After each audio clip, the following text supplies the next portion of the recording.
Hi everyone, my name's Autumn, and this video is about how I got the work and holiday visa for Japan as a UK citizen. I'm also transgender, so I have like 2 or 3 names, so it was a bit more complicated for me.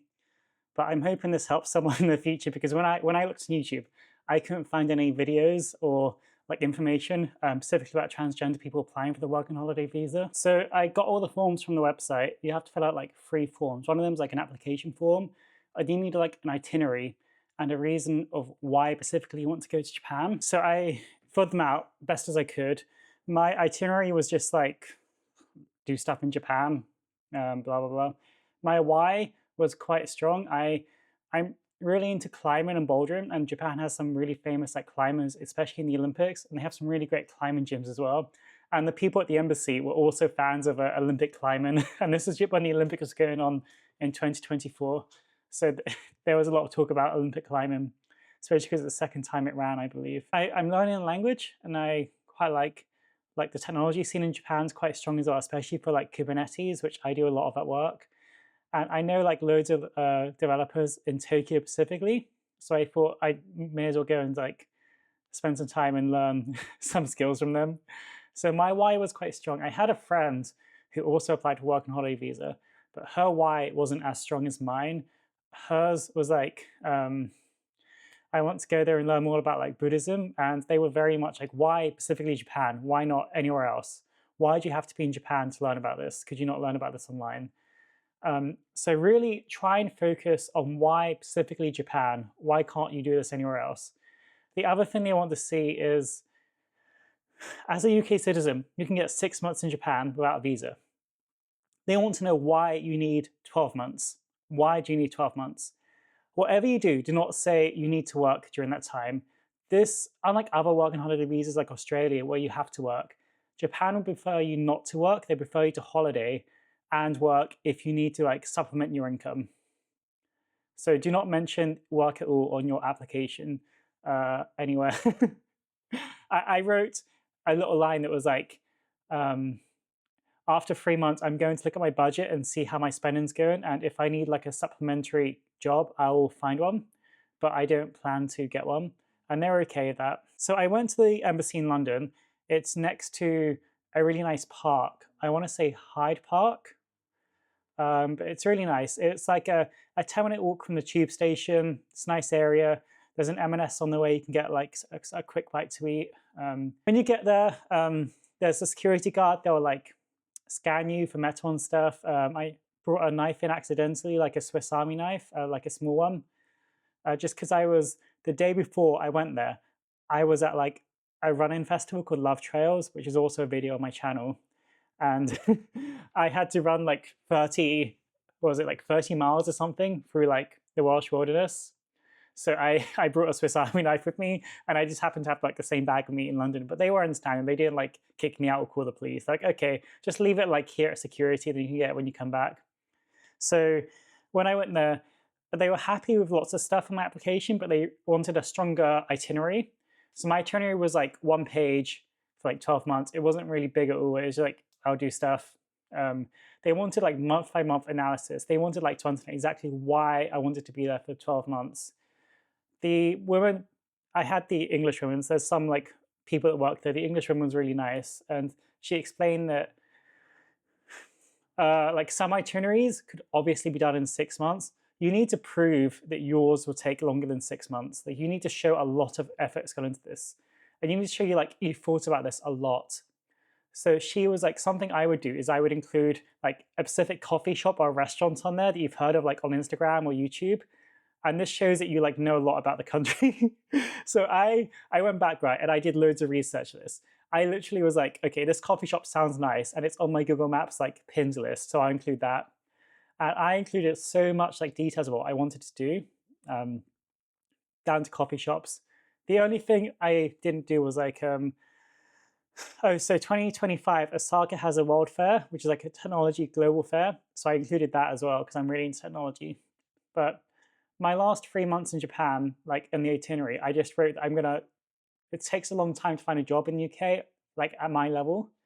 I do security infrastructure stuff. Like the issue is that I'm very fortunate that I make a lot of money. So I need to find one that makes a similar amount of money.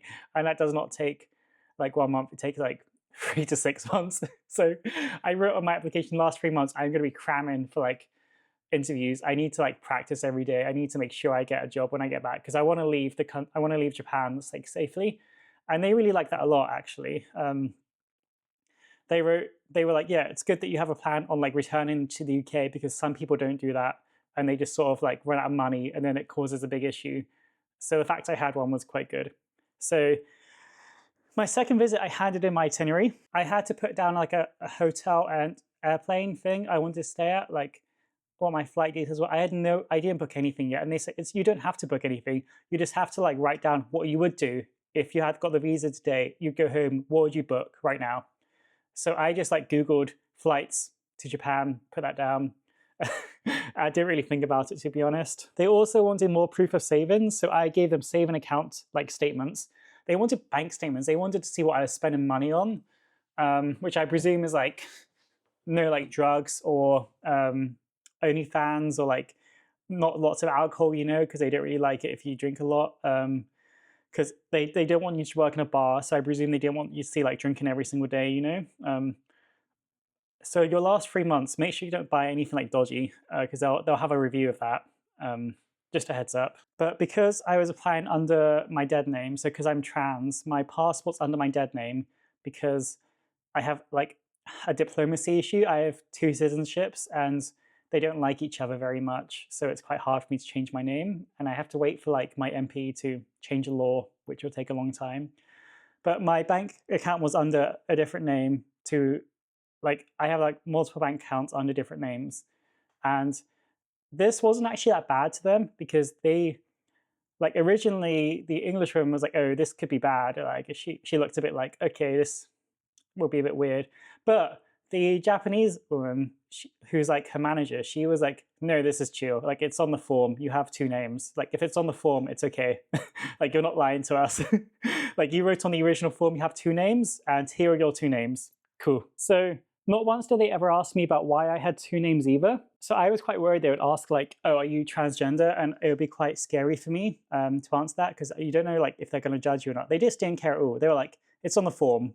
Like we don't care. Us in this office right now, we don't care. If it's on the form, it's on the form and that's fine. So in total savings, I had about 7K saved up and then they want to see like 5K in your account if you don't have any flights booked. So make sure you have like 5K minimum and it has to be over the last 3 months too. So you need like 5K continuously over 3 months at least to do this. When I showed them my other bank accounts, because they wanted to see like what I spent money on, I had a lot more money than what was in my savings account.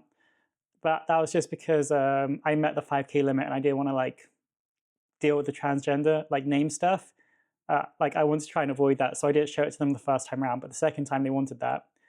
And I had to like convince them that I made money for my job, and they had to like check stuff. I think I might have sent them my work contract that says my salary on it, and then they were okay with that. I go back again a week after this. I live in Liverpool, by the way, so these are all like weekly trains to London, which cost like £200. So I spent a lot of money on this. So I go back the next week, right? And they're like, oh, we actually want to like check with the passport office to make sure you're okay with like having a different name. They're like, we don't know, like to us, this could be like an out-of-date passport and we want to verify that with the passport office. So I was like, cool, okay. So there's only 1,000 slots to like get a visa to Japan. So you kind of do like fight other people, but it's pretty chill to be honest with you because not many people apply. I met one other guy in the waiting room who wasn't like an English, like he's not going to go to Japan to teach English. And he was like applying for the work and holiday visa as well. And we had a talk and he's like, why do you want to go to Japan? I told him. And then I was like, why do you want to go to Japan, Mr. Stranger? And he said to me, I want to go to Japan to find my perfect anime waifu. I was like, okay. I was like, yeah, I want to get married and have babies with her. And I was like, okay, like if this is my competition for like this spot on the visa, they're gonna give it to me. This guy was so like cringy. It was like, oh my god, I can't believe these people are real. I always thought it was just a meme, like a 4chan meme or like a Reddit meme, but no, this guy was real, and he was quite scary and how he like talked about women as like objects he wanted to go to Japan and like find. But you know, that was out of my paycheck. It wasn't for me to deal with. But it did make me feel more confident seeing someone like that and realizing, okay, like obviously they get like creepy weeaboos apply. They probably like if his itinerary is just like step one, go to a bar every single day until I find someone, then I'm sure I'll probably get the visa. So I go back the next week for my 4th visit to the embassy. So this is now like £800 worth of trains. it's it's funny because my savings account was just going down. It's like I'm no longer going to hit the 5K limit at this rate. I'm going to spend so much money. I've actually spent more money on trains to the embassy than I have on my flight to Japan. That's how crazy trains are in this country. And I had a rail card. So 4th visit, passport office is happy, of course. It's a valid passport. There's no reason to not be happy with it. Name changes aren't really universal in the UK. They didn't really care. I think they might have been like weirded out actually. They might have been like, why would you ask us if it's valid or not? Like, of course it's valid. Like you can just check this yourself. But someone higher up in the embassy, because they have like the people in the embassy who like check stuff, they send it off to someone like higher up who like approves it. And this person denies people, and this is the person who says like yes or no. So the people you talk to in the embassy, their job is to help you. They try and help you like pass the higher up check because they're really nice there actually. They're really nice. It's nice of them to do that. They don't have to do that, but they do because they want people to like come and they're like, you seem like a nice person, we'll help you. So this higher up person said they wanted more proof that I'm changing my name because they want to like believe the other bank accounts are mine. So I have like a name deed, of course. It was really easy in the UK. You can just do it right now. If you're trans and you don't have a name deed, you can just change it right now, like in the next 5 minutes. You just need to find 2 people to sign it. People on Discord count. You just need their name and address. You don't have to admit them. You can use it for everything. It's great. I cheekily asked the people at like the little booths, I was like, could I just email this to you like right now? Because I don't want to come all the way back. I should just email you a name deed that's on my phone.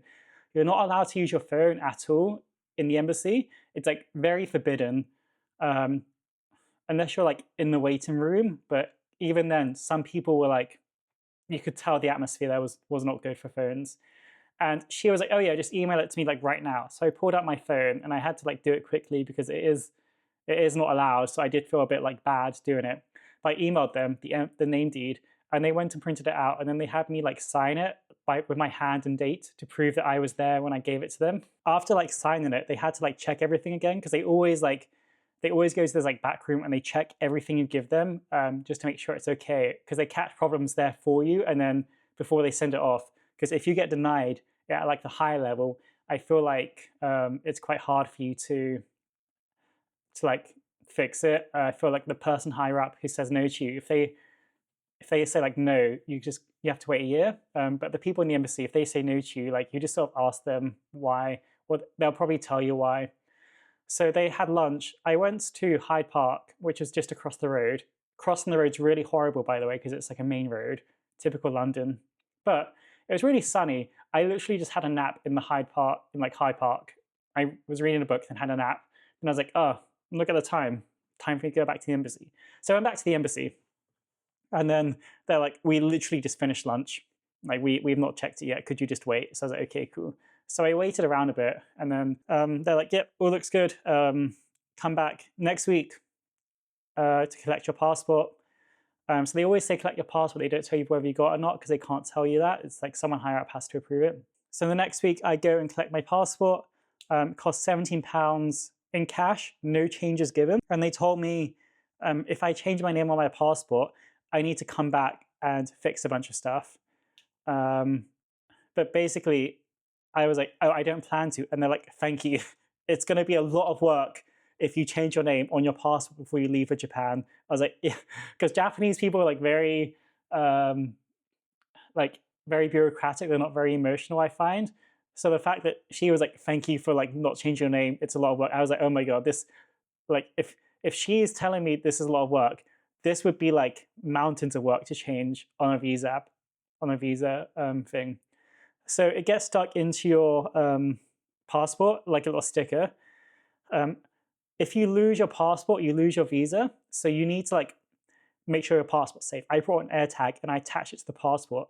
and my passport is literally sellotaped to my kitchen cupboard. I see it like, I can see it right now. Like, if I lose that, I am so stuck. So in total, I had 5 visits, and I paid about £200 per train, so that was like £1,000.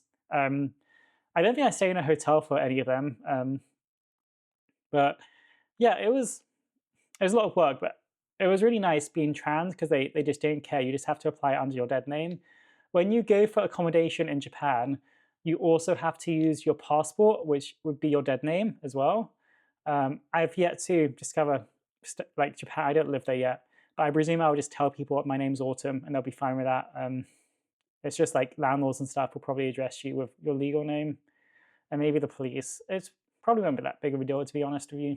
But yeah, I can't change my name because of a diplomatic reason. My MP is like trying to change the law for this for me, because I have like a really weird edge case for like nationality stuff. The UK won't change my name until I change it in this other country I have citizenship of, and they don't want to change it unless I physically live in that country. And I do not want to move to a country just to change my name on my British passport. Like, that would be absolutely ridiculous. So I had to. The advice I got was to email my MP, but that's like not related to Japan or anything. That's just a problem I have. So I have like major issues with my name and passport, but they were fine. So my takeaway for this is like, make sure your itinerary and your why are really, really like down. Watch a lot of like abroad in Japan or like other like YouTubers talking about Japan, and really write down what you want to do in Japan. You have to prove why Japan, why Japan, why not anywhere else? And you have to prove more than 6 months, because you can stay there for 6 months. And don't mention you want a job, because that won't happen. And if you're trans, make sure you're just open about having 2 names. Bring a lot of proof about name identity and stuff with you, and then give it to them, and you'll be fine. It's not that big of a deal. Visa costs £17. Trains cost way more. It's in a nice area of London. They also have a museum as well, which you can peruse while you're like waiting for stuff. I never did it, but they do have a nice museum. Also, they have a really nice, in like the booths, because there's like booths for the embassy. On the far left, there's like a really nice like model castle that you can have a look at. I don't think you're meant to like go up to it and look at it, because it's really close to like the last booth on the left. But if you're in like that booth, it's really nice, like when they go behind like the scenes to like check stuff, you can just have a look at the model. It's quite nice. Yeah, other than that, if you have any specific questions about like Japan visa issues for trans people, let me know. You can also just email them in London, to be honest with you. They're really, really nice. Like, it was my first experience at an embassy, and I knew Japanese people were very bureaucratic, and they are bureaucratic, but they're also really nice. Like, they follow the rules to the T, but the rules they have are like, when you fall outside of the rules, like having 2 names and you're changing your name, like they're like, well, there's no rule for this yet, so we'll just allow it. Which is like, it's really weird compared to the UK, because the UK would like, we would decide on the spot on a case-by-case basis, but in Japan, for the embassy at least, it was just like, well, you wrote it down on the paper, you have 2 names, no problem. Like that's our rule. Yeah, definitely email them if you have any specific like issues that I can't help you with, or if you have like any concerning questions. My name's been Autumn. Follow along if you want to see my adventure in Japan as a trans woman living in Japan for 1 year. I'm nervous but excited. Okay, bye. Love you.